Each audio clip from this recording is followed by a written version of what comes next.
ฟังหันเป็นได้คือว่าได้ยินเรื่องที่ว่ามันบ่ค่อยคักปานใดมันเป็นได้ใด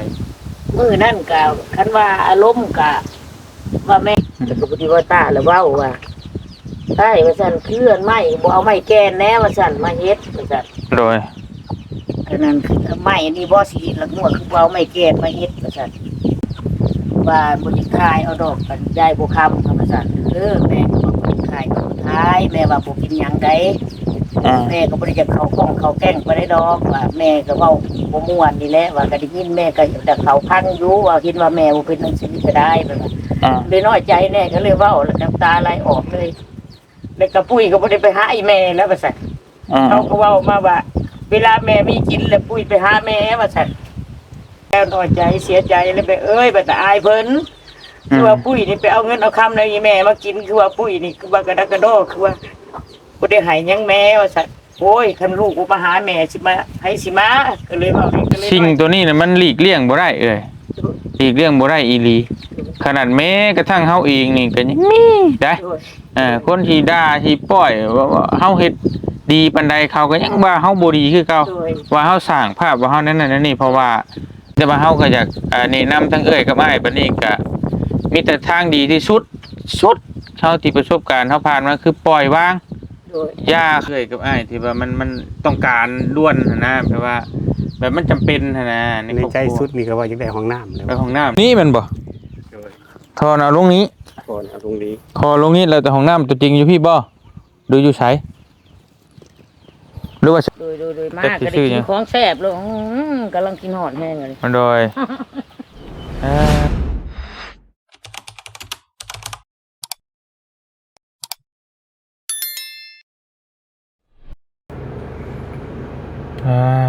พี่น้องเลยเนาะไปเปิดภาพมาวันนี้เขาก็มาพี่เด้อบานนะมันเยี่ยมยามถามข่าวเบิ่งไอ้อาดคือเกาพี่น้องเลยไอ้อาดเลยบัวค่ำตั้งแต่ขึ้นมาแล้วเขากับเจ้าเรามั่งลือแปลนบดละบานนี่เดี๋ยวมาโตถามเรื่องเล่าผมก่อนเป็นได้พี่น้องเนาะเพราะว่าบ่เตียงมีเงินอยู่น้ำบ่เตียงนี่13,000 บาทพี่น้องเอ้ยสิไว้ครั้งแรกว่าสิไว้ต่อเติมนี่แหละมองเฮือนแซกมองนั่งดินให้เรานี่แหละแต่ว่าตอนนี้บ่ฮู้ว่าสิเพิ่มเติมไปจังได๋กันเนาะมีน้ำไผเติมในก็ยังบ่ฮู้พี่น้องเอ้ยกราบทักทายสบายดีพ่อแม่พี่น้องเบิดสุขทุกคนพี่น้องเอ้ยไปลงไปเยี่ยมยามซ้ำข้าวเบิ่งนี่บ่ค่ำก่อนโอ้ย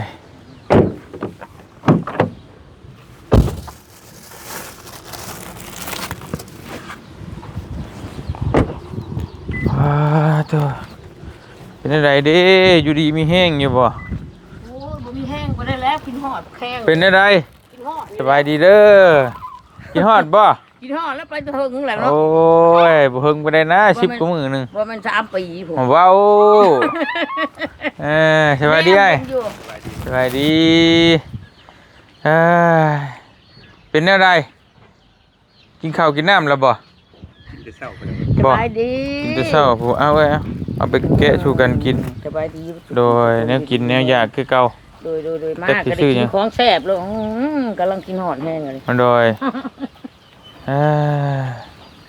ป้าแปลนไปเลยเนาะบาทนี้แปลนล่ะพี่น้องเอ้ยบ่ได้มาแต่เฮิงกับแปลนเติดบ่ล่ะ14 มื้อในบ่เตียง14 มื้อ14 มื้อ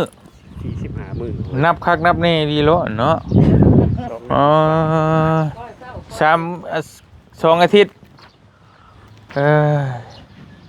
เรียบร้อยพอดีเป๊ะเลยบ่ขี้ดินพอดีเป๊ะเลยเนาะพอดีเป๊ะเลยจุงไว้ฮะน้องเขาจุงไว้คือจะเป็นจุงไว้ใส่บลูกติ๊กพอดีงามพี่น้องเลยตัวยังอันนั้นยังคือเก่าอยู่เนาะยังบ่มีความคืบหน้าไปทางใดพี่น้องเลยมีคนมาอันนั้นอยู่บ่เพิ่นว่าได้มีเพิ่มเติมอยู่บ่นี่เฮาเฮือนซ่านเฮายังบ่มีเลยบ่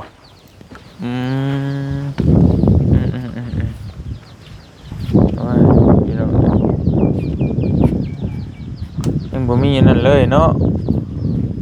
มีแต่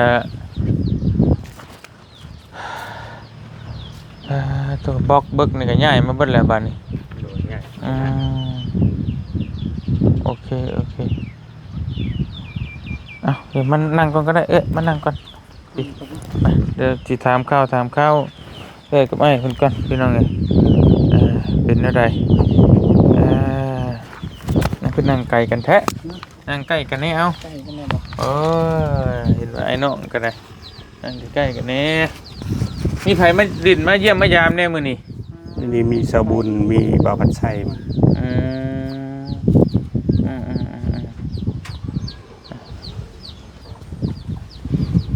เป่า ตอนนี้ก็ยังบ่มีไผมาแจ้งความคืบหน้าเฮ็ดหยังเพิ่มเติมติ โดย อืมโอเคพี่น้องมีแต่บ่เตียงแล้วว่านั่นก็มีอยู่ 13,000 บาทเนาะพี่น้องนี่ตอนนี้ก็ได้แต่บ่ฮู้ว่าสิเฮ็ดไปฮอดไสซำใดนะจัง มีน้ำเบาเสียง 5,000คืองม 5,000 นี่เพิ่นทีแรกเพิ่นว่าเพิ่นสิเอามาซื้อยาให้ผู้ขากินมาต่อยาให้บัดนี้แหละทั้งผู้ใหญ่ใจดีทั้งเอื้อยอันคนทิพย์เพิ่นส่งมาให้ประจำแล้วก็เลยเพิ่นเห็นผู้ขาไปเข้าห้องน้ำมันก็เลยเปลี่ยนแผนใหม่ก็เลยมาสมทบเฮ็ดห้องน้ำ เฮ็ดห้องน้ำ โดย 5,000 แล้วก็ทางเบาสัญญามทิศเมืองซนล่าสุดนี่คือเพิ่นว่าเพิ่นสิมอบเป็นเงินบ่8 ล้านบ่จากที่ว่าซื้อไม้อะนะแล้วบัดนี้เพิ่นว่าเพิ่นมอบเป็นเงินสดให้บ่เสี่ยงบ่รู้จังได๋เฮ็ดเพิ่นประสานกันอยู่8 ล้าน เฮ็ดห้องน้ำติ ก็ทางนี้ทางนั้นก็ยังบ่ทันได้ว่าแล้วแต่บ่เตียงแล้วแต่บ่เตียงบ่เสียงก็รอบ่เตียงอยู่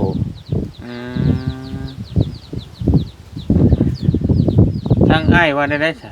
อ้ายก็ว่าได้สมมุติระวังปุ๊กแช็กออกนี่ก็สิเอาห้องน้ำเอาตัวใดก่อนตัวใดมัน ก่อนแต่เฮาก็บ่ยากนะเฮาเฮ็ดให้ได้เบิดแต่ว่ามันให้มันเหมาะสมกับ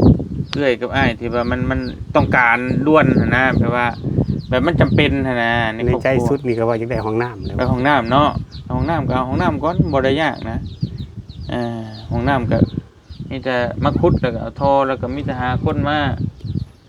เฮ็ดให้บ่บล็อกเบิกเฮาก็มีเลยเฮ็ดใช่เฮาก็มีก็ได้บ่ยากตัวนี้ก็ไว้ที่หลังเนาะ โดย ตัวปลูกเชียร์นี่ก็เฮ็ดห้องน้ำแล้วก่อนถ้ามีงบอีกเฮาก็จังเฮ็ดตัวนี้เนาะ เลย พี่น้องเอ้ยพอเฮ็ดห้องน้ำก็เติบนึงอยู่ได้พี่น้องเอ้ยเนาะเพราะว่ามัน ก็พอจ้างช่างนี่ก็เพิ่นก็เอาหลายเติบอยู่แล้วนี่เป็นหมื่นเลยเด้สร้างก็ได้ เพื่อขุดเพื่อหยังเนาะ บ่ง่ายเป็นหมื่นกว่าบาทเลยก็สิได้อยู่ดอกเพราะหลายคนตื่มกันนั่นแหล้วเพราะว่าเฮาเฮ็ดก็เฮ็ดใหญ่ๆเติบนิดนึงแน่หมองอาบหมองหยังนั่นแหล้ว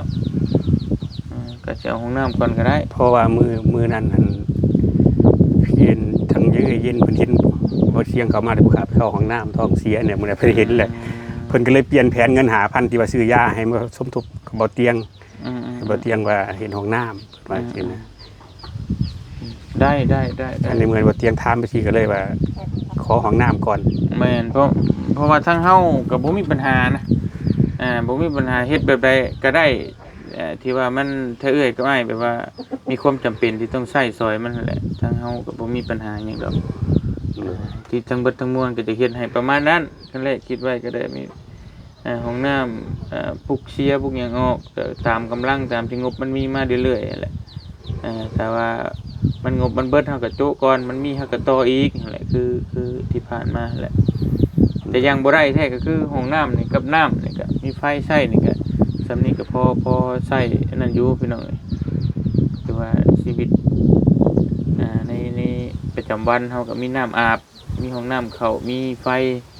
ไว้เยืองไว้ใช้นี่ก็โอเคไประดับนึง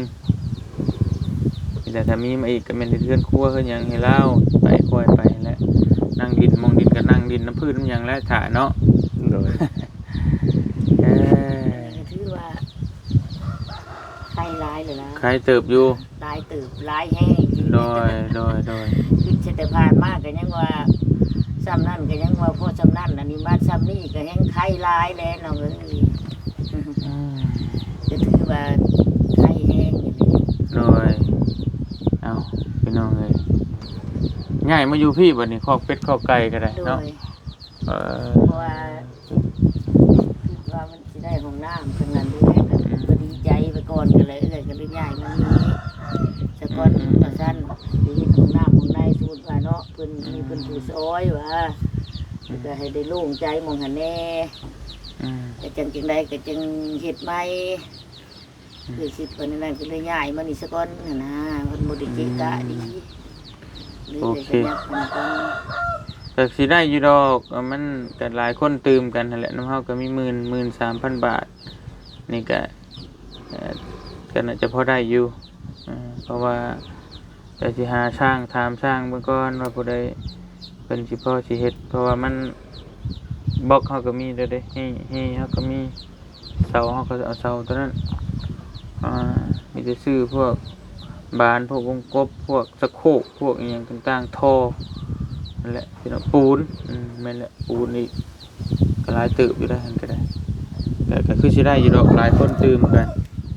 ห้องน้ำนี่มันน้อยอยู่แต่มันก็มูลค่ามันหลายตึบเลยคือบ่เตียงไปเฮ็ดแต่ละหลังมันก็ตกอยู่ 20,000 กว่าบาทบางวันหลังก็ 30,000 ก็มีแต่เฮ็ดก็คักใหญ่ตึบนี่สิได้อยู่ดอกน้ำบ่เสียงนี่น้ำบ่เตียงนี่บ่สัญญานี่ตื่มกันบางหันเป็นได้คือว่าได้ยินเรื่องที่ว่ามันบ่ค่อยคักปานใดมันเป็นได้คือว่าในคลิปในหยัง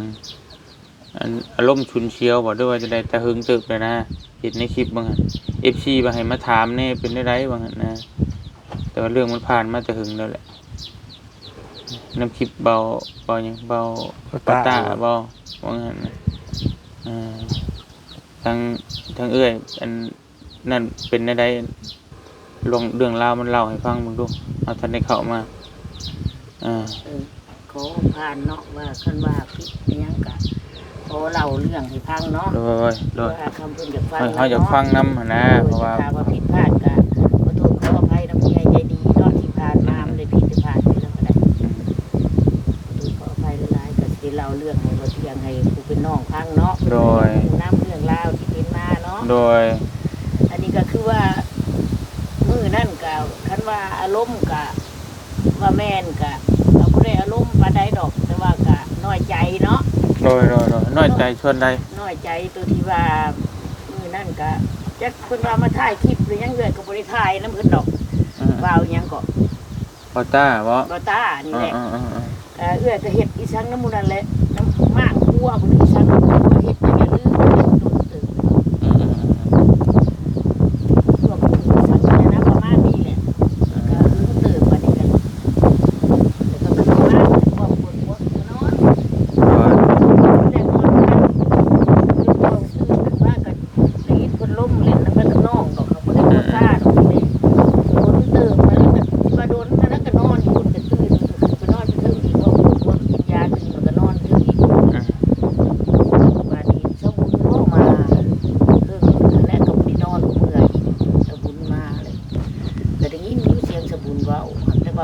ชนน้ำเพิ่นมาจนเห็นในวงดังปืนดังไพ่นะฮะแหละซุ้มอย่างของเพิ่นในหน้าแล้วก็บนถือสานะแล้วก็พอดีเห็นลูกก็เลยโทรมาบัดโทรมาแม่เอ้ยว่าหากลูกโทรมาหันได้ตะลายมือแล้วรอบนึงแล้วก็ฟังไปแม่เอ้ยว่าสั่นเขาว่าเจ้าเว้าบ่ม่วนว่าสั่นถูกไปถ่ายคลิปถ่ายหยังว่าสั่นเขาอันนั้นเขาคอมเมนต์เข้ามาบ่แม่นผู้เพิ่นเว้าบ่แม่นผู้นั้นใดเขาคอมเมนต์เข้าไปว่าอันนั้นยายบ่ค้ามันเว้าบ่ม่วนว่าซั่นเว้าบ่ม่วนก็อย่าเลยลูกเอ้ยได้ก็อย่ามันก็เลยพารอบนึงต่อมาอีกหลายมื้อมาอีกก็ลูกโทรมาอีกมื้อนั้นว่าเพิ่นโทรมาแน่แต่ปวดหัวแน่ก็บ่แม่นอารมณ์หุนหันอันใดดอกอันเพื่อนนั่นน่ะเอื้อยก็ได้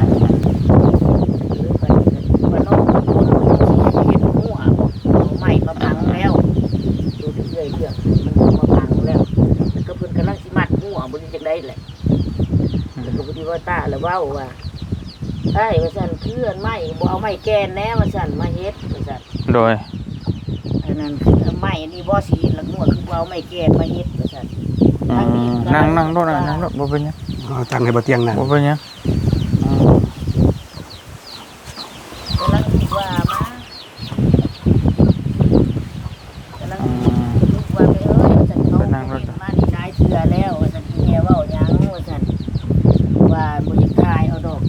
บ่คำธรรมศาสตร์แม่ก็บ่ได้ขายก็บ่ท้ายแม่ว่าบ่เป็นหยังได้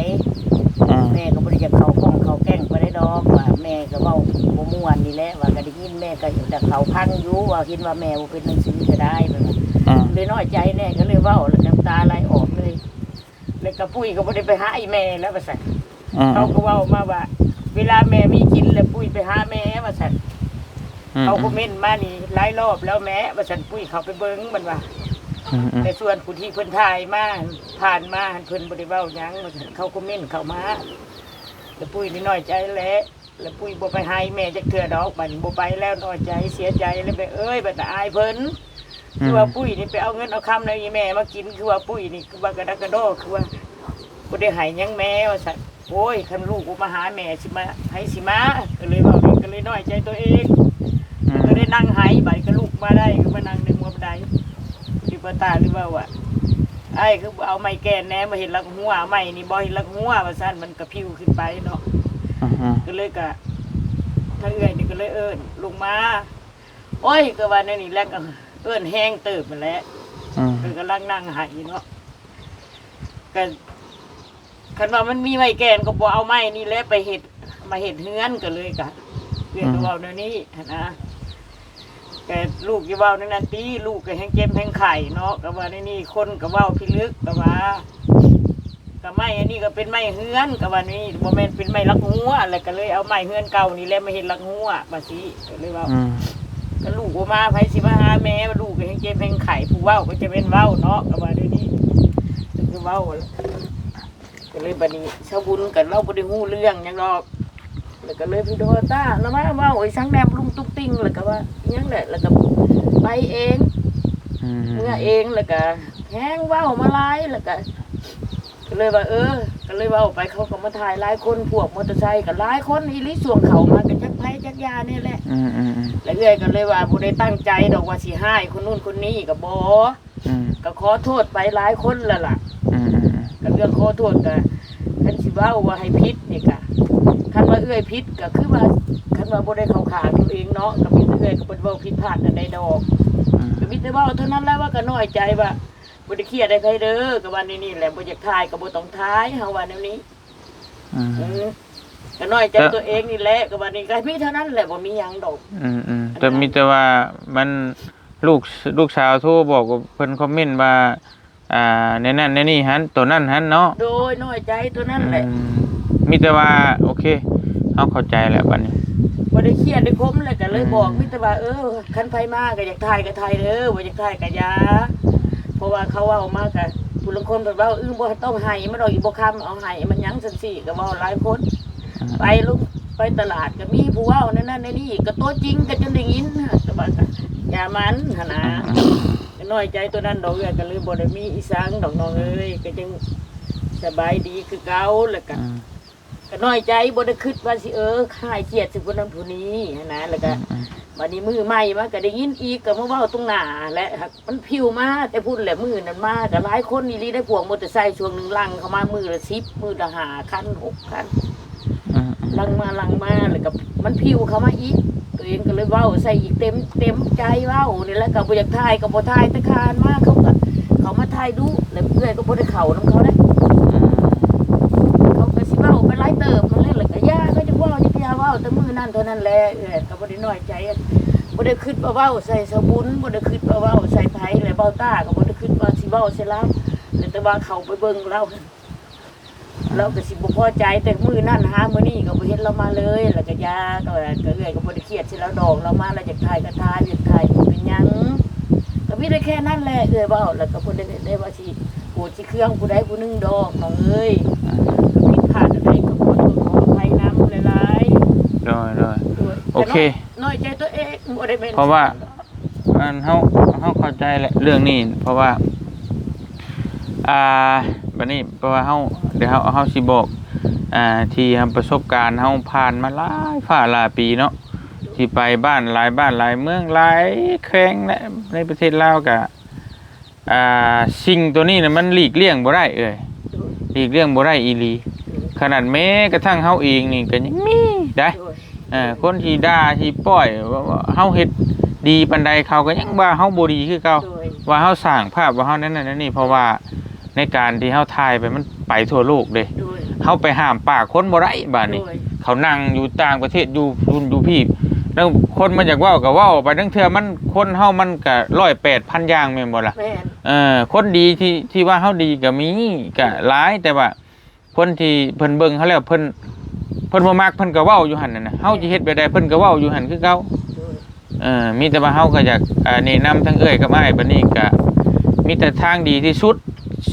เท่าที่ประสบการณ์เฮาผ่านมาคือปล่อยวาง โดย ย่าเขา โดย ใครจะเว้าได้ใดก็ว่า โดย ก็บ่ได้ด่าเฮาเบิดทุกคนดอกเชื่อเฮาโลดว่าบ่มีไผด่าเฮาเบิดทุกคนมีแต่ปล่อยวางแล้วก็ย่าเพิ่นจะเว้าได้ใดก็เรื่องของเพิ่น โดยก็ มันมีทั้งคนย่องมีทั้งคนชมหั่นน่ะมันกับคือลูกแม่ก็บอกเพิ่นซะบ่อยากให้ไปเอาตัวนั้นมาเป็นประเด็นหั่นน่ะเพราะว่ามันคือเฮาเว้าเนี่ยมัน108,000เมไผจักเว้าได้ใดก็เว้าแต่เพิ่นจักเว้าเฮานี่เฮาสิเฮ็ดเชื่อเฮาโลดต่อให้เจ้าเปลี่ยนปรับตัวจังใดก็แต่ว่าเฮาก็ต้องเฮ็ดดีไว้ก่อนนั่นแหละแต่ว่าเฮาเฮ็ดดีที่สุดแล้วน่ะเพิ่นยังเว้าอยู่นั่นมันก็เรื่องของเพิ่นแล้วบัดนี้มันบ่เกี่ยวกับเฮาแหละเพราะว่าเพิ่นอยากเว้าเด้คือเฮานี่แหละเฮาเฮ็ดดีให้ตายไปได้ก็มีอยู่ว่าคนเว้าว่าสร้างภาพจังซั่นจังซี่เฮ็ดเอาหน้าเอาตานั่นมันมีเบิดเฮาก็ผ่านมาหลายแล้วแรกๆเฮาก็คิดหนักคือกันนั่นแหละจนนอนบ่หลับพุ่นแหละแต่วันนี้เฮาชินแล้วมีแต่ปล่อยไปจังเว้าก็ย่าเขาคนที่เว้าเฮาน่ะแต่ว่าในระหว่างปล่อยเนี่ยเฮาก็พิจารณาเบิ่งตัวเฮาเองนำว่าเฮาเฮ็ดผิดหยังบ่เฮ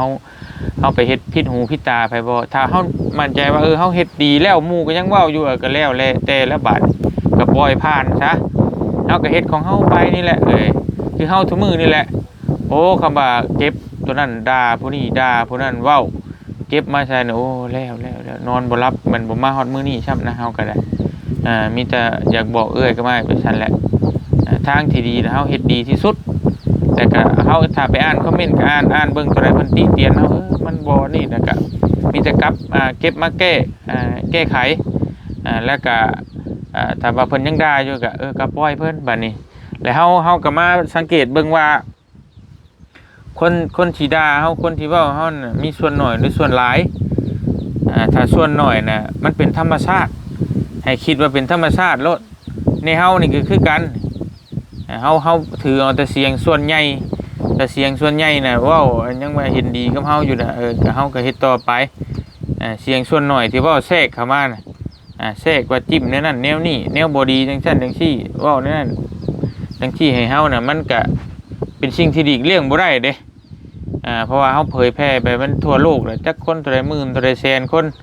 สมมุติว่าย่องเฮาซะจะ10คนก็มีได้4 5 6คนหรือ10คนที่มันความคิดเห็นต่างนะคือคนบ่มักขี้หน้าแหละสมมุติว่าเฮาย่างไปตลาดจะดีชื่อนี่เฮาเฮ็ดดีปานใดก็บ่มักคนบ่มักหั่นน่ะก็แล้วแต่เฮาก็ปล่อยเขาเฮาก็เก็บเอาตัวที่ว่าเพิ่นผู้เพิ่นฮักเพิ่นแพงเฮาหั่นผู้ที่เป็นอันน่ะเพิ่นคนดีผู้ที่เพิ่นเห็นดีนำเฮาหั่นเฮาก็เก็บตัวนั้นมาเป็นแรงบันดาลใจก็แค่นั้นแหละแต่ว่าเรื่องตัวนั้นบ่อยากให้ไปเก็บเอาเรื่องเล็กๆน้อยๆแต่มันสิมาบั่นทอนจิตใจเจ้าของโพดแล้วมันสิอยู่บ่มีความสุขนะทางที่ดีนะเฮาอยู่แบบปล่อยวางนี่มีความสุขที่สุดแล้วเพราะว่าคนเรานั่นก็เพิ่นบ่ได้มาเคยเห็นหน้าเจ้าตัวจริงช่ำได้บางทีแต่จักเห็นแต่ผ่านจอชื่อคนเฮามันก็เฮาเรื่องอันนี้เฮาเข้าใจเบิดเพราะว่า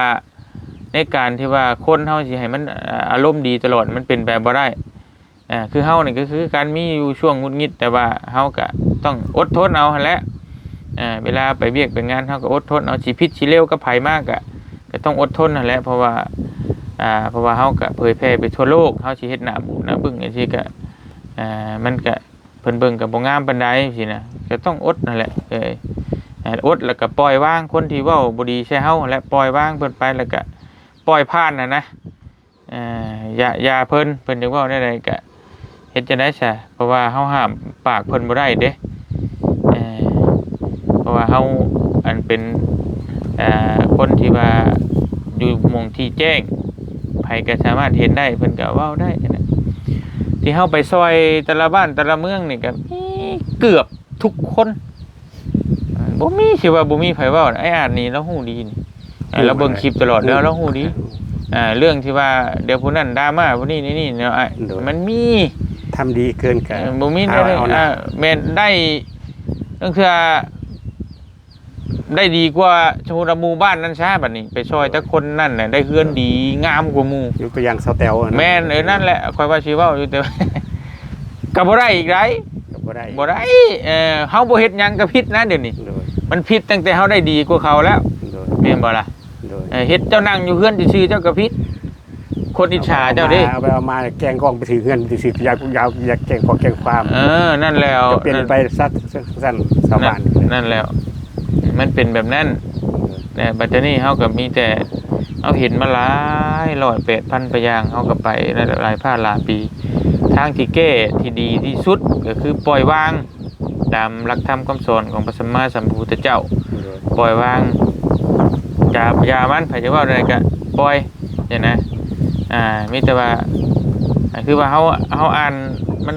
บ่คักใจ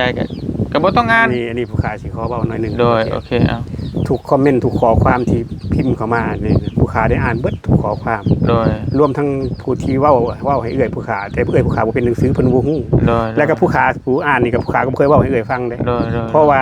ย่านเอื้อยให้บรรทอนจิตใจ แม่น ฮู้เบิดทุกอย่าง แต่ผู้ค้าบ่เคยคิดเครียดแค้นเลย โดย เว้าสาบานตรงนี้เลยว่าบ่เคยคิดเครียดแค้นไผว่าได้ก็อย่าเฮามันอยู่ที่แจ้งคือบ่เที่ยง มัน เว้า อยู่ที่โจงแจ้ง โดย ว่ายกตัวอย่างคือแบบเป็นดารา โดย เป็นคนดัง โดย เจ้าห้ามปากคนได้ว่ามีคนหักมันก็มีคนชัง โดย ขนาดรัฐบาลรับบริหารประเทศ แล้วผู้ค้าอ่านแล้วผู้ค้าก็บ่ได้คิดใส่ใจได้บ่เที่ยง มันตรงกันข้ามซะเลยว่าพอดีมันมาเฮ็ดให้ผู้ค้าปรับตัวเลย แม่น ผู้ค้าก็เลยมาเก็บมาปรับตัวเลย แม่นก็ดีไปอีกอย่าง โดย เพราะว่าอันนี้เดี๋ยวว่าเรื่องรัฐบาลบริหารประเทศก่อนกันนี่ว่าให้มันจบคือได้รับ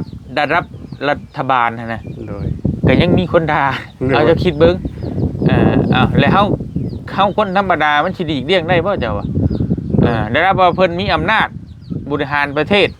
มันก็ยังมีคนหักแล้วก็มีคนสร้างหักมีคนเข้าข้างแล้วก็มีคนติแล้วเฮ็ดจังได๋บัดนี้ในเมื่อมันเป็นแบบนี้แหละเฮาก็ต้องทำใจแล้วก็ถือว่าเป็นธรรมชาติ ธรรมชาติของมนุษย์ มีคนหักแล้วก็มีคนชังมันเป็นธรรมชาติเด้และเฮาก็บ่แม่นว่าไปถือเป็นธรรมชาติแล้วกูจะเฮ็ดหยังก็เรื่องของข่อยจะเฮ็ดหยังก็ไผจักว่าก็บ่ได้อีกตอนนั้นก็เฮาก็เฮ็ดความดีของเฮานี่แหละเฮ็ดในชื่อสัตว์สุจริตเฮาเฮ็ดทุกอย่างมันดีว่าดีว่าจาดีทุกอย่างเนี่ยหมู่ยังด่าอยู่ก็สุดแล้วแต่หมู่นั่นนะ แล้วแต่แล้ว แม่นสุดแล้วแต่คือเฮาเฮ็ดทุกมื้อนี่แหละเฮาเชื่อมั่นในตัวเองว่าเฮาเฮ็ดดีที่สุดแล้วไว้ยังคิดว่าประชาพระบ่ได้ยังคิดว่านั่นนี่ก็สุดแล้วแต่ละบัดนี่แล้วเฮาเฮ็ดมันเต็มที่น่ะเด้เฮาเอาบรรทัดฐานตัวนี้ คื แห อ ละ ผู้ค้าคือกันผู้ค้านี่คือกันเลยก็มีคือกันคนคอมเมนต์เข้ามาว่าเวลาบ่ยกมือไหว้เวลาบ่อิหยังอะไรคือบ่สั่นว่าซั่นผู้ค้าจะให้พิจารณาได้ ขณะผู้ค้านอนอยู่ซื่อๆยังสั่นนะ มันจักสิเว้าจังใดนั่นเนาะคู่มือนี่น่ะมันอยู่ในบนโลกที่ว่าโลกดิจิตอลเนาะที่ว่าโลกออนไลน์หรือว่ามันโลกเทคโนโลยีมันง่ายได้โดยมันง่ายต่อปากคือสมมุติว่าคือสมัยก่อนไปชุมนุมกันเฮ็ดหยังนี่มาทุ่มมาหุ่มมาห่อกันที่อาจจะบ่มีไผกล้าเว้าแต่บัดนี้นี่เพราะว่าถ้าเว้าไปแหละมันเห็นด้วยตัวตนได้เจ้าย่างไปย่างตลาดนี่อาจจะบ่มีไผกล้าเว้าเจ้า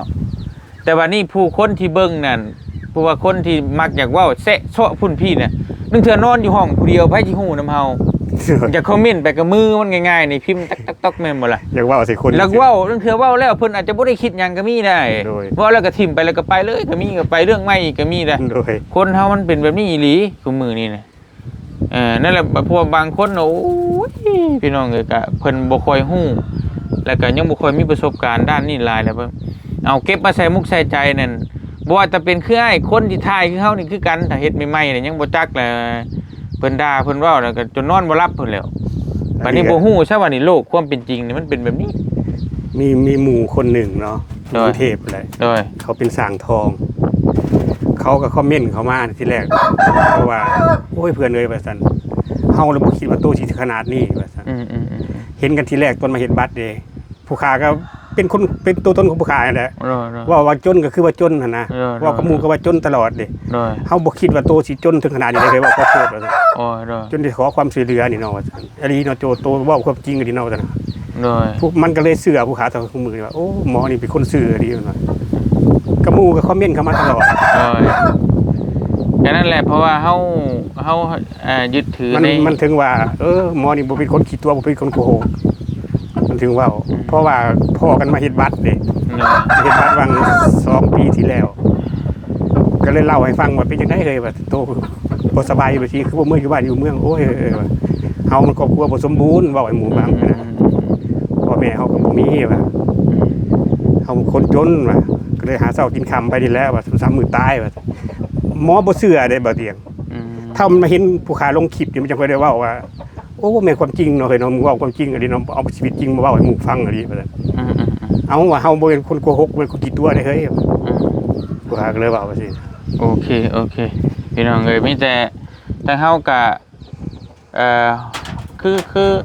คนอื่นน่ะจะบ่ฮู้บ่เห็นนำเฮาแหละคือเว้าแหละเพิ่นว่าบางทีก็อาจจะว่าเฮาตัวเฮาหยังก็คือเฮาเว้าแหละมัน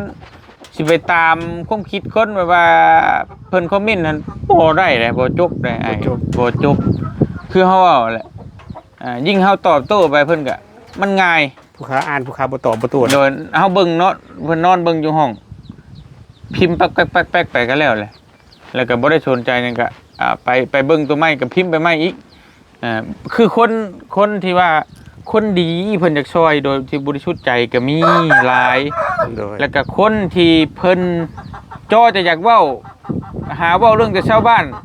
ก็มีได้แบบคนพันนี่ก็มีดีได้อีหลีอยากเว้าคือบ่ได้เว้าแล้วก็นอนบ่หลับสินะอีหลีอันนี้เรื่องจริงอยากเว้าหาเว้าผู้นั้นหาเว้าผู้นี้เว้าแล้วก็สบายใจอีหลีเฮาเจอมาเบิดแล้วเห็นมาเบิดแล้วบ่ได้เว้าได้นอนบ่หลับอยากว่าพื้นคนอื่นนะอยากว่าพื้นชาวบ้านอีหลีอันนี้เฮาถึงมาบอกก็ไม่ว่าให้ปล่อยเป็นธรรมชาติสร้างเขานะให้ปล่อยเฮาจะเฮ็ดหากินในครอบครัวเฮากินแนวอาหารแซ่บมีเชื้อมีแห้งเฮาอยู่ในนี่ก็พอบางคนก็ได้บ่เตียงบางคนก็เว้ามาคอมเมนต์นะอันนี้ขอเว้าเนาะขอเว้ายกตัวอย่างก็บ่ได้เครียดบ่ได้เครื่องดอกบ่ได้เครียดบ่ได้แค้นบ่ได้หยังบางคนคอมเมนต์มาว่าเวลายูทูบเบอร์มาสายใหญ่เข้ามา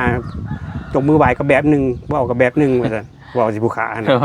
สายน้อยมาก็แบบนึงขี่รถจักรมาเข้าบ่อยากเว้าดอกผู้ค้าคือว่ายกมือไหวบ่ทุกคนโดยคำเว้าคำจาคือว่าปกติได้ผู้ค้าก็นั่นแล้วนั่นแล้วเอาเองผู้ค้ามันบ่ชุดได้คือเฮ็ดจังได๋ก็เว้าคือเก่าคนอยากเว้าได้ซั่นน่ะเฮาเว้าอยู่และก็คือเฮาบ่เฮาก็โดนมาหลายนะผู้ค้าก็เลยคิดใส่บ่เตียงผู้เป็นผู้บรรลุแล้วว่าไงสิซะก็บ่บรรลุหรอกบรรลุในการคิดการอ่านนะก็ว่าเฮาก็ยังถูกวิจารณ์และนับภาษายังเฮาเป็นคนขอทานนี่บ่ให้ถือวิจารณ์มันสิเป็นไปบ่ได้ดอกผู้ค้าก็เลยเก็บมาคิดซ้ำนี่คือบ่เตียงเป็นผู้ให้นะก็ยังโดนวิจารณ์และเฮาเป็นผู้รับเป็นยังสิบ่โดนวิจารณ์แม่คือเจ้าเห็นคลิปในช่วงนึงช่วงนั้นแล้วหาว่าเฮานั่นนี่หาเว้าว่าเฮาโกงเฮาหยังว่าเฮารวยแล้วเอาเงินมาจะใช้โดยเจ้าเห็นคลิปอยู่ดอกบ่เห็นอยู่เฮาก็ออกมาชี้แจงเบิดว่าเฮารวยหม่องใดแต่คนรวยไปขี่รถกระบะเฮานอนอยู่ห้านค้าซุมื้อนี่ก็บ่แต่คนรวยมันก็ต้องมีเฮือน2ชั้น3ชั้นนอนคฤหาสน์พุ่นน่ะว่าเขาก็เว้าใช่นั่นนี่ว่าเอาเงินไว้ใช้เฮาก็ออกมาชี้แจงบัดนี้เอาออกมาให้เบิ่งว่านี่เฮาเอาได้มาจากนี้เงินคำเฮานี่ได้มาจากการถ่ายคลิปนั่นนี่นั่นเฮามาชี้แจงแล้วก็ฮู้แล้วเปลี่ยนเรื่องไหมบัดนี้เปลี่ยนเรื่องว่านั่นนี่แล้วก็เอาไปเอามาเฮาชี้แจงเบิดทุกอย่างบอกรายละเอียดเบิดทุกอย่างแล้วก็เว้าบ่ออกแล้วบัดนี้เว้าบ่ออกแล้วอยากให้แจ้งตำรวจจับบัดนี้เฮาว่าจับก็จับว่าหั่นที่เจ้าเห็นอาจจะจับก็จับเฮาเรื่องหยังอยากจับก็มาจับแล้วว่ะครับแต่ว่ามีหลักฐานว่าเฮาโกงผู้นั้นผู้นี้ไผมาแจ้งว่าเฮาโกงเอามาว่ะ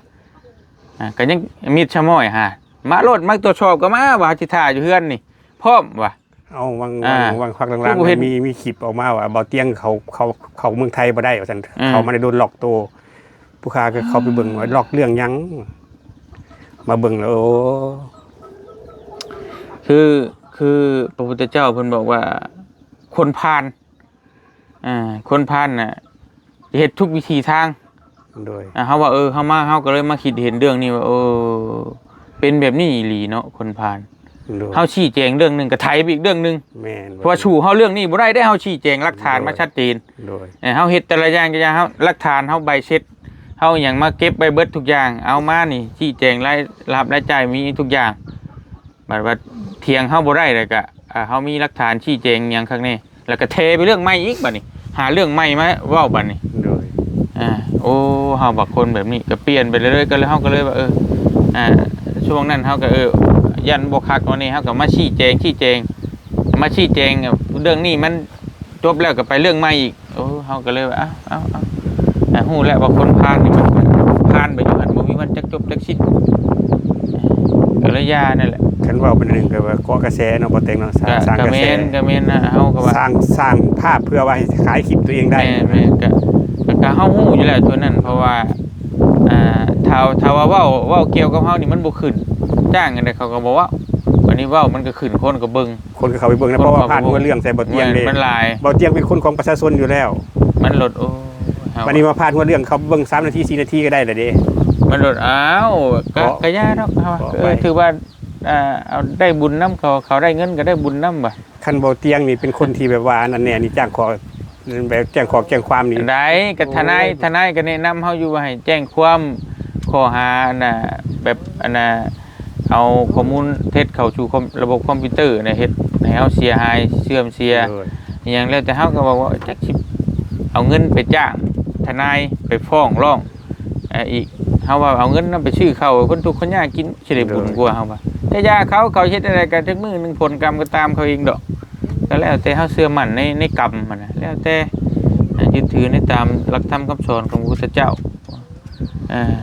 ไปเฮ็ดใดไปก็ได้จังซั่นแหละได้รับบางผลจังซั่นแหละ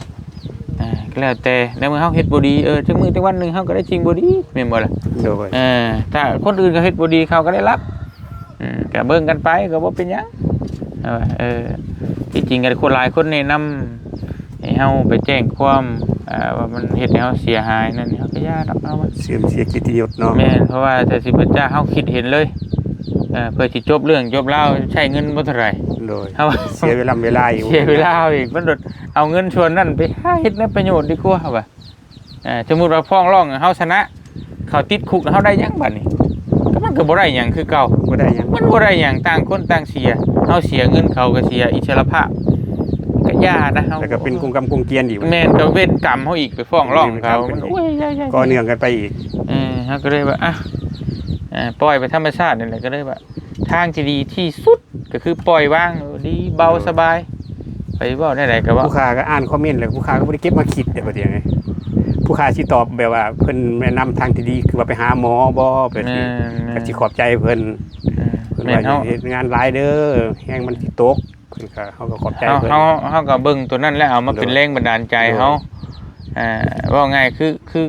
คนที่เว้าให้เฮานั้นบ่แม่นคนที่เป็นมิตรเฮาเราก็บ่เก็บมาใส่ใจเฮาก็คือกันนี่ฮะตอนเฮาเดี๋ยวนี้ก็คือเก็บเอาแต่ผู้ดีๆที่ฮักแพงเฮาแล้วเอามาเป็นแรงบันดาลใจเฮาสิเก็บเอาแต่คำเว้าคำดูถูกคำนั้นมันก็บ่มีมันแฮงสิออกแต่เฮือนพุ่นแหละมีแต่ว่าเพิ่นมีคนฮักก็มีคนชังเฮาก็เก็บเอาตัวที่คนเพิ่นฮักเฮาหั่นอย่างน้อย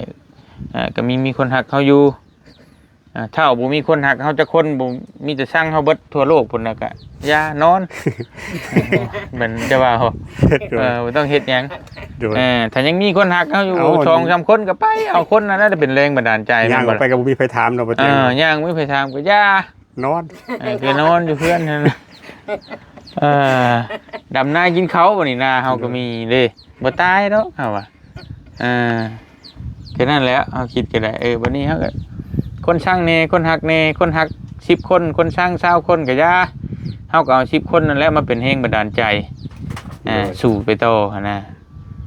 คือกันกับคนอื่นช่างเฮาเบิดหลายคนแบบเมพอเฮาแพงเฮาอยู่หักเฮา เอาพ่อก็มีเฮาแล้วมันเป็นแรงบันดาลใจเนาะแม่นบ่ โด ล่ะ ย แค่นั้นแหละเออจะคอยแต่ว่าเฮามั่นใจในสิ่งที่เฮาเฮ็ดมันถูกต้องเด้อพ่อเฮาก็เจอมาหลายสมปิสมพันธ์108,000อย่างเด็ดมันก็เตือนมาเฮ็ดในเฮาแบบมีภูมิต้านทานหลายขึ้นนะ โดย ว่าป้าฮู้ได้เลยว่าคน ผู้ ระดั ค้า บ ก็บ่คิดว่ามันสิดังถึงขนาดนี้ได้บ่เตียง บ่ บ่คาดคิด บ่คาดคิดว่าเห็นแต่คนอื่นบ่ เห็นแต่คนอื่น คุณจะฮู้แล้วบ่เดี๋ยวนี้บัดนี้ฮู้แล้วว่าสิ่งดังๆกันที่ การ คน ที่ว่าเป็นคนนั่นนี่ ดังๆนะมันเป็นได้ได ผู้ค้าฮู้เลย แต่ก็ได้ข้อคิดหลายอย่างเลย ยิ่งอยู่ยิ่งดังยิ่งชูงยิ่งดาวคือคนว่านี่แต่นี่นะมันต้องมีมันเป็นไปบ่ได้ว่าเฮามีคนฮู้จักไปทั่วโลกมันเป็นไปบ่ได้ที่มีแต่คนโยงคนฮักเฮาอย่างเดียวนะ โดย เป๊ะรถ อันนี้ทากาเลมันเทเก็บเนาะคนเตียงเนาะ เอาอีดีเชื่อเฮารถมันก็ต้องมีแหละ เรื่องดราม่ามานั่นนี่ สุดท้ายมันก็มาเพิ่งธรรมะคือเก่า ธรรมะคือเก่าบ่สู่ปล่อยวางบ่ได้ดอก โดย อดทนแล้วก็ปล่อยวางน่ะก็จิตใจมันสงบ สู่ธรรมะบ่ได้จักอย่าง บ่ได้ธรรมะย่อมชนะอธรรมคือเพิ่นว่าน่ะมารสิไปเพ่บุญได้เพ่มันบ่ชนะดอกมันก็ได้แต่เฮาฮอนอยู่ซั่นแหละก็บ่เป็นหยังก็เฮาคิดอย่างนึงก็ดีเด้เพิ่นติเฮาจังซั่นจังซี่ติเฮาเก็บมาเป็นข้อคิดเป็นข้อคิดว่าเฮาเฮ็ดแบบนี้มันบ่คักเฮาเฮ็ดแบบนี้มันบ่ดีเนาะเฮาก็ปรับตัว ปรับตัวเฮาบ่ได้เฮ็ดสำนักเพิ่นเว้ามาก่อนเฮาก็มาคิดแล้ว ถ้าบ่มีคนติเฮาเลยมันเลิงเด้อบัดนี้เลิงตัวเด้อบัดนี้ โดย เฮ็ดหยังก็ว่าตัวถูกเบิดน่ะมันบ่ได้นะมัน โดย ถือว่าเป็นคนที่บ่มีความเคารพให้กับคนหมู่มากก็บ่ได้ มันต้องมีคนติเตียนคนเตือนเฮาน่ะก็ถูกต้องแล้วว่าโอเคแล้ว แต่ว่าบางคนยังบ่เคยเจอยังภูมิต้านทานยังน้อยเด้ โดย เว้ามีเห็นไปอ่านเห็นคนเว้าน้อยหนึงก็นั่งไห้เบิดคืนบ่ได้เด้อเพิ่นน่ะเฮาสิไปห้ามปากคนห้ามได้บ่แม่นบ่ล่ะ โดย มันห้ามบ่ได้คือกันกับนี่คือเฮาเว้าหั่นแหล้วระดับผู้บริหารประเทศระดับรัฐบาลมันก็มีคนหักเลือกตั้งมาก็มีคนเลือกตั้งแซวเป็นทะเลแซนทะเลลาดแล้วก็ยังมีคนมาประท้วงอีกอย่างคนบ่มักแบบเดียวกันคือกันเบิดนั่นแหละพยากับปล่อยว่างแค่นั้นแหละมีแต่ประมาณนั้นแหละพอหอมปากหอมคอพี่น้องเอ้ย โดย มีแต่ว่าเอาเรื่องตัวห้องน้ำก่อนเนาะ โดย เดี๋ยวจังว่ากันเดี๋ยวจะแจ้งกันทั้งเบาสัญญาเบาเสียงสิหาคนมาเฮ็ดมีอยู่บ่สร้างแถวนี้พอฮู้อยู่บ่ ต้องถามเพิ่น มีแต่ว่าเดี๋ยวชอกเบิ่งก่อนถ้ามันบ่ได้ก็จังว่ากันอยากเอาคำนี้ก็จะเอาใกล้ๆนี่แหละ สอกก่อนบ่หรือว่าให้ทางนี้สอกก่อน ชอบเบิ่งใกล้ๆนี่ถามเบิ่งราคามันนะหลายคู่หลายคนน่ะนะผู้ใดจะเพิ่นเฮาก็สิถามเบิ่งเฮาแน่แล้วก็ถามเบิ่งแน่เพิ่นละ ต่างคนต่างหาเนาะบ่ แม่ เตียง นผู้ใด เนาะ ราคามันพอพังเฮาก็เอาผู้นั้น โดย ที่ว่ามันโอเคนี่นะคำมันบ่มีดีหรอกก็เพิ่นแหละก็จำเป็นไปถามเบิ่งน้องก็ยังบ่ว่างอีกคือเก่าพี่น้องเอ้ยก็พังเบิ่งอย่าปล่อยแนวใกล้นะหมู่นี่แถวเขตที่นู้นมันนี่ก็มันใกล้แต่เพิ่นย่อยๆมาแล้วก็คำเมื่อมาเฮ็ดสินะมันใกล้แน่บ่ไกลยันเขาขี้ข้านเที่ยวไปเที่ยวมาถามเพิ่นเบิ่ง โดย ห้องน้ำประมาณนี้ประมาณ3 เมตร3 เมตรคูณ3 เมตรนี่ก็ได้ คันว่าสะดวกเด้อบ่เตียงผู้ค้าอยากเสนอเด้อ โดย ให้น้องก็ใช้หา โดยไปก็ได้แต่เราคุยกัน เนาะ คุยกันเบิ่ง เนาะ บ่เพราะว่าคือน้องบัดชัยก็หาก็ได้ แต่ว่าเพิ่นในนามที่สมมุติว่าเอื้อยเพิ่นนี่อาจจะฮู้จักอยู่แล้วสินะหรือว่าฮู้จักคนชนิดคิดเชื่อแบบว่าพอเฮ็ดเป็นแล้วก็เฮาต่างจะให้เพิ่นเฮ็ดช่วยนำพร้อมนี่สินะความหมายแบบนั้น แล้วเฮามาเปรียบเทียบราคาบัด แม่นแล้วก็จะให้เพิ่นมีรายได้นำนั่นคือเพิ่นพอเฮ็ดเป็นแต่ว่าเพิ่นอยู่ซื่อๆเพิ่นหาแนวเฮ็ดอยู่แต่บ่มีแนวเฮ็ดนะแล้วก็ให้เพิ่นมาเฮ็ดโดย แล้วก็เท่าไรก็ฟังเบิ่งก็แจ้งนำกันแล้วก็ราคานั่นแหละแล้วพอได้ให้เพิ่นได้เวียกได้งานไปนำพร้อมสินะ โดย แต่มันใกล้แต่คนรู้จักกันมันก็เจ้าก็สิเว้าง่ายสินะ โดย ถ้ามันบ่มีก็ถ้าเฮาก็สิหามันก็พอได้อยู่ดอกสร้างแต่ว่าถ้ายิ่งไกลขึ้นมันก็สิแพงขึ้น เพราะว่าลังเทื่อก็มีพี่น้องแถวเฮาเคยอาศัย นั่นแล้วตัวพ่อเฮ็ดเป็นบ่แล้วก็ ไปเฮ็ดให้แหน่ก็จ้างเพิ่น แต่ว่าบ่ได้แล้วเฮาจึงว่าโอ๊ยคือบ่บอกแน่เพิ่นว่า นั่นแล้ว หันก็ว่าโอ๊ยมึงก็บ่บอกแน่เนาะคือเขาเอื้อยบ่เนาะที่พึ่ง นั่นแล้วมาคืออยู่นำเขา นั่นคือเพิ่นพอได้นำนะ เขาบ่มีรายได้ส่วนหาเงินซื้อเขาก็บ่มี นั่นแหละ เดี๋ยวเคยอยู่ภาคตรงภาคเตียงนะเพิ่น นั่นแล้ว อยู่นำเขาลางเทื่อเขาบ่มีเวียก ให้เพิ่นได้ยอดน้ำแน่ไปสินะเฮาก็ขอเพิ่น มีเงินซื้อเขาช่วงนี้ได้ยินเขาเว้าอยู่นะ นั่นแล้ว มีเวียกเฮ็ดแล้วบ่เฮาจึงบอกคนอื่นเนาะ แม่น เพราะว่าก็เขาก็หาเช้ากินค่ำคือกัน แม่นนั่นแหละ คือบางช่วงหนึงก็พ้องก็โอ้ยมึงก็บ่บอกมึงยาวกูนี่เนาะคือว่าเราก็ว่าบางช่วงหนึง เพราะว่า คันบ่มีก็จังไปหาคนอื่นเนาะ แม่น บ่ได้ก็สิถามเขาลองเบิ่งเนาะ ถามลองเบิ่ง บ่ได้แล้วก็จังสิว่า แม่น เนาะ ก็จังว่ากันอีกนั่นแหละมัน ก็สิถามเขาบอกมีลองเบิ่ง สร้างเฮ็ดห้องน้ำนี่เอาอยู่ใช้มันก็พอมีดอกแต่ว่าเฮาอยากเอาตู้คนใกล้ตู้ก่อนคือว่าหั่นแหละสมมุติว่าเฮาจ้างถ้าจัก4ซะ5ล้านเนาะบัดไปจ้างคนอื่นจักเอาเงิน5ล้านนั้นให้คนที่เฮาฮู้จักแหละเพิ่นอาจจะได้กินน้ำย้อนหั่นนะบ่ได้ซื้อข้าวซื้อน้ำกินย้อนคือเอื้อยเว้าหั่นแหละเพิ่นอาจจะหางานเฮ็ดอยู่แต่บ่มีงานเฮ็ดแต่ว่าเพิ่นมีฝีมือเฮ็ดเป็นอยู่อันน่ะก็ให้เพิ่นมาเฮ็ดก็พอได้เงินไปเลี้ยงลูกเลี้ยงเต้าซั่นแหละเลี้ยงครอบเลี้ยงครัวถ้าเพิ่นว่าโอ้ยบ่ว่างแหละติดนั่นติดนี่ก็บ่เป็นหยังเฮาอย่างน้อยเฮาก็ได้บอกเพิ่นอันน่ะประมาณนั้นแหละหาเบิ่งแถวใกล้ก่อนถ้ามันบ่มีก็จังบอกเฮาก็จะให้คนอื่นหาเพิ่มเติมต่ออีกโดยเอาในนั้นได้เนาะ ไปกลับกันเด้อวันนี้เด้อสิไปเบียกต่อกันเด้ออยู่ดีมีแห้งสู้ๆต่อไปกับอ้ายก็ได้ใจละลายเด้อบ่เตียงสิมาฮอดแล้วก็มาเยี่ยมมายาม โดยมาเยี่ยมมายามเบิ่งหั่นแล้วดีมีแห้งตลอดปลอดภัยไปนำรถเรือก็ได้โดยดีมีแห้งสาธุ กายสุขใจเด้อโดยความสุขความเจริญขอบคุณใจเด้อบ่เตียงเด้อที่แวะมาเยี่ยมมายามเด้อโด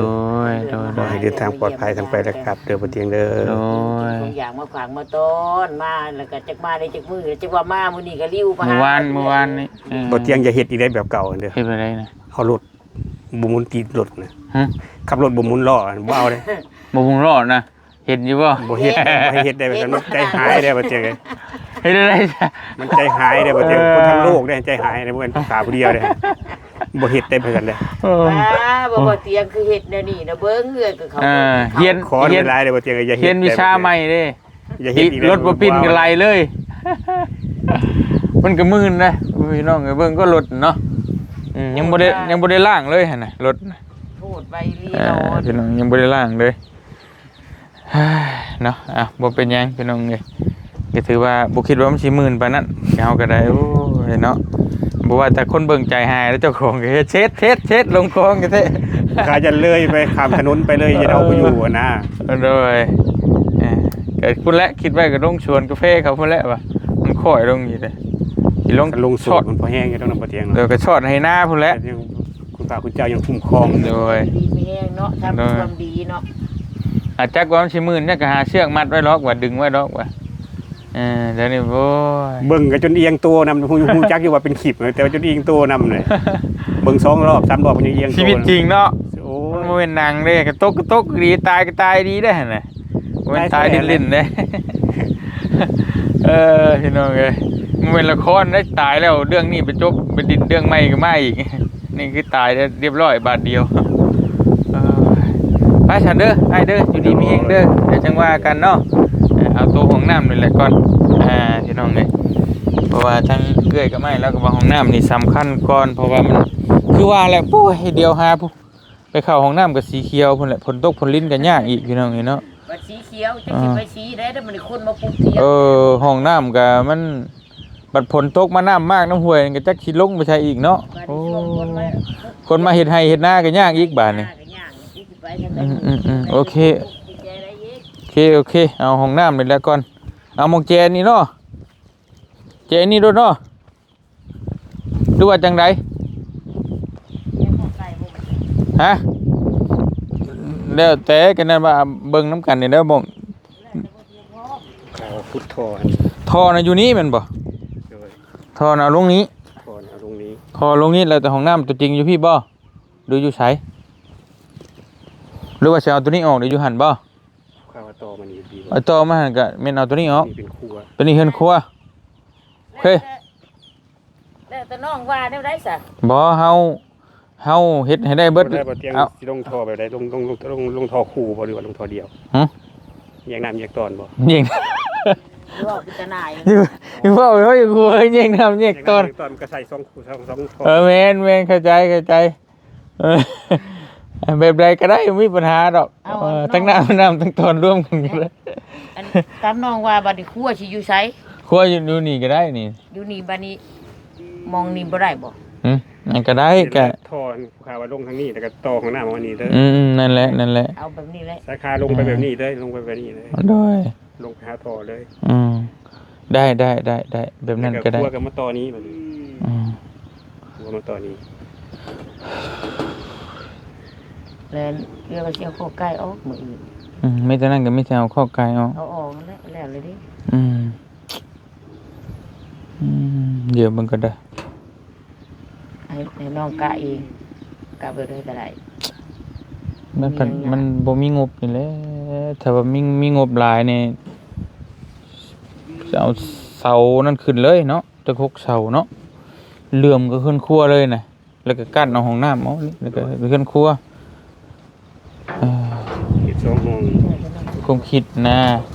พอจะปลุกห้องน้ำกระเจาะแล้วก็ประตูครัวอีกมันก็ มันต่อกันเลย มันกระจอกกระแจกนะ ต่อกันเลย แม่นเฮาสิเอาแบบปลุกขึ้นจะ6เสาแล้วก็เลื่อมเลยแบบเลื่อมแล้วก็กั้นเอาห้องน้ำกั้นเอาแล้วก็เท่านั้นเฮือนครัวแล้วก็ต่อกันเลยนะมันก็สิสบายกว่า ตู้เขาห้องน้ำมันอยู่พี่ ประตูเฮาก็กั้นเอาแม่นอันนั้นประตูเข้าครัวนึงก็มันก็สิเฮ็ดบาดเดียวก็แล้วเลยในห้องน้ำอีกเฮือนครัวต่างหากอีก ว่าเฮ็ดหลังคาเดียวอันนั้นเนาะบ่เตีย แห่งหลังคาเดียวเลื่อมเลยนะแบบนั้นมันคักกว่า เบิ่งเฮ็ดอันนั้น Ừ. แต่ว่าข้อไก่มื้ออื่นสิเสียวออก โอเคแค่นั้นก็จังค่อยเฮ็ดไปกันนะเฮาก็บ่ว่ากันเนาะค่อยเฮ็ดไปนั่นแหล้วค่อยตั้งเสาขึ้นแล้วก็เฮ็ดไปเทื่อขั้นเทื่อตอนไปตามที่เงินเฮามี แต่เขานิดหนึงห้องน้ำก่อนเนาะบ่เตีย เล่นห้องน้ำก่อน แต่ว่าครัวก็เฮ็ดแล้วสำนักใช้ได้เลยดิ เพราะเฮ็ดเลื่อมไปเลยนะความหมาย แต่ว่าบ่ได้ฮ้อนแล้วว่าซั่นเพราะว่าก็จัดอยากให้น้องคิดเฮ็ดไปสบาย แม่นสมมุติว่าเฮาตั้งเสาขึ้นไปแล้วเฮาก็สมมุติว่าเฮามุงหลังคาไว้เฮามุงหลังคาไม่มุงหลังคาไว้เฮาก็ก่อแต่ห้องน้ำก่อนแต่ว่าตัวนั้นเฮาก็มีแล้วค่อยก่อไว้หลังความหมายนะเอาไว้จะประมาณนั้นก่อน เอาไปชั้นแล้วบ่เตีย เจ้ากระแจกเนี่ยมันก็มันคือสิถูกอยู่แต่มันก็แพงคือเก่าหั่นแหละมันตัดหลังคาตัวนี้แล้วก็ตัดตัวนั้นแต่พังเบิ่งพี่น้องนี่เนาะเบิ่งตามงบตามมันนี่เฮาแหละจังว่ากันอีกเทื่อนึงป้าฉันนั่นเด้อเด้อไอ้เด้อกลับก่อนอยู่ดีมีแฮง